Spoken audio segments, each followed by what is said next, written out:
everyone, it's Amelis from the Dollar Bells, and I'm here to settle the score. The credit score, that is.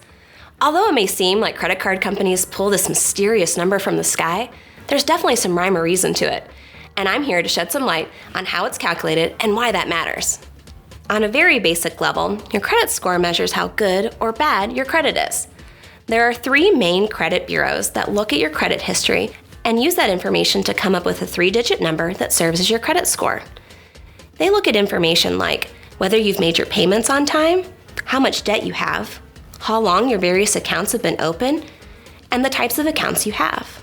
Credit scores range from 300 to 850, with 300 being not so good and 850 being amazing. A poor credit score isn't just a blow to your ego. Lenders can use it to deny funding or charge higher interest rates if your number doesn't meet their benchmarks. But if your credit score isn't where you want it to be, there's no need to panic. There are several ways you can improve your credit score, some easy and some that require a little more work. Monitor your credit report. If you're not already monitoring your credit report, start, like yesterday. Not only can it help you know where you stand, but can also help you catch fraudulent behavior, like that credit card you opened in Switzerland, except you've never been to Switzerland, or purchased a giant chocolate watch on said credit card. Yeah. Shout out to my friends in fraud prevention. Thanks, pals. You can request a free copy of your credit report every 12 months from each of the 3 credit reporting companies at annualcreditreport.com. Next, pay any past due accounts. If you're late on any bills, and it happens to the best of us, make sure you get them up to date ASAP so they don't drag your credit score down. Make sure you know your due dates and do your best to make the payments on time in the future. If you can pay your monthly balances on your credit card in full, then you should. That's the best way to keep your credit score up and prevent debt. But if you can't, it's okay. Just work on getting them paid down. Paying more than the minimum balance when you can helps keep your interest fees down. Okay, this is gonna seem obvious to a lot of you. Get rid of that credit card debt. If you have debt spread across multiple cards, the best thing to do is start paying on the card with the lowest balance first.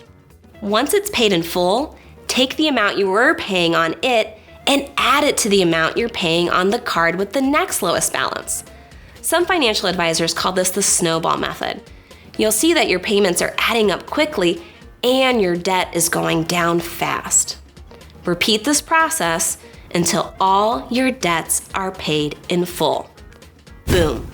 You might think that once you pay off a credit card, you should close it. It totally makes sense, right? But having a long credit history actually boosts your score, and closing a card you've had for a while could hurt. Lenders also look at your credit utilization ratio to see how much credit you're using versus how much credit you have available. Finally, don't apply for credit cards willy-nilly. I know it might be tempting to get 10% off your purchase that day or 1,000,000 frequent flyer miles or whatever the offer du jour may be. But not only does it increase your chances of overspending, it also dings your credit report. Seriously, every time you apply, an inquiry shows up on your credit. And lenders may look at that and know you're taking on more debt. I'm not saying never apply for a credit card, but just be mindful. While 300 might be a record-shattering bowling score, it's a finance-shattering credit score. Do what you can to creep closer to the 800s and you'll set yourself up for a better financial future. Thanks for joining me. See you next time on the Dollar Bells.